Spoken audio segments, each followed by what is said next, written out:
कहते हैं जब कोई बीमार हो या किसी पीड़ा से ग्रस्त हो तो पहले भगवान का नाम मुंह से निकलता है, फिर डॉक्टर में ही उसे भगवान दिखाई देने लगता है। और यही वजह है कि धरती पर डॉक्टर्स को भगवान का दूसरा रूप भी कहा जाता है। लेकिन जब वही डॉक्टर्स लापरवाह हो जाएं, तो बोलना ही क्या। दरअसल हम ऐसा इसलिए कह रहे हैं कि यूपी के नोएडा के सेक्टर 24 स्थित ESI अस्पताल की हालत जर्जर हो चुकी है, जहां अस्पताल तो है मगर उसमें डॉक्टर नहीं है, और जो हैं वो भी लापरवाह हो चुके हैं, जिसकी कीमत आम जनता को चुकानी पड़ती है। समस्या है कि पहले लोकल ऑफिस से जाते हैं, वहाँ से वहाँ लंबी लाइन लगती है। लंबी लाइन लगाने के बाद में डॉक्टर साहब के पास फिर पर्ची कटता है, फिर डॉक्टर साहब के पास भी लंबा लाइन लगा रहता है, वहाँ भी पर्ची कटाते हैं, फिर डॉक्टर साहब वहाँ ट्रांसफ़र करते हैं, तो फिर 24 आते हैं, यहाँ भी लंबी लाइन लगी रहती है। फिर यहाँ आके फिर पर्ची कटा के फिर डॉक्टर साहब के पास आते हैं, यहाँ भी लंबा लाइन लगा रहता है, फिर डॉक्टर साहब देखते हैं।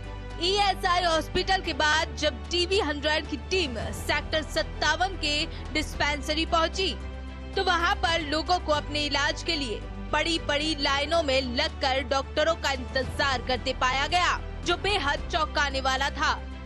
आप देख सकते हैं कि SI हॉस्पिटल की डिस्पेंसरी में लोग किस तरह से परेशान हो रहे हैं। सुबह 5 बजे से आए हुए लोग लाइन में अभी तक लगे हुए हैं।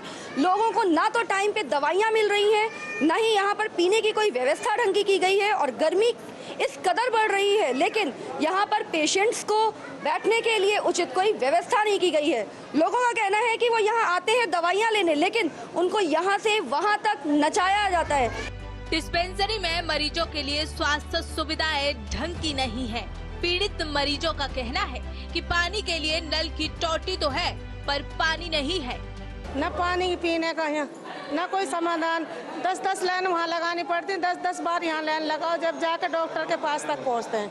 यहाँ से जाओ, फिर वहाँ 12 में दवाई की उसमें फिर डेट डलवाओ, फिर डॉक्टर के पास जाओ, फिर दवाई लिखवाओ, फिर दवाई की लाइन में लगो, जब जाकर दवाई शाम तक मिलती है। जहां प्रशासन अपने काम के बजाय नींद की गोली खाकर सोया हो, तो वहीं आम लोग कड़कती धूप में लाइनों में लगकर अपनी बारी का इंतजार कर रहे हैं, जिसकी सुध लेना शायद प्रशासन भी मुनासिब नहीं समझता।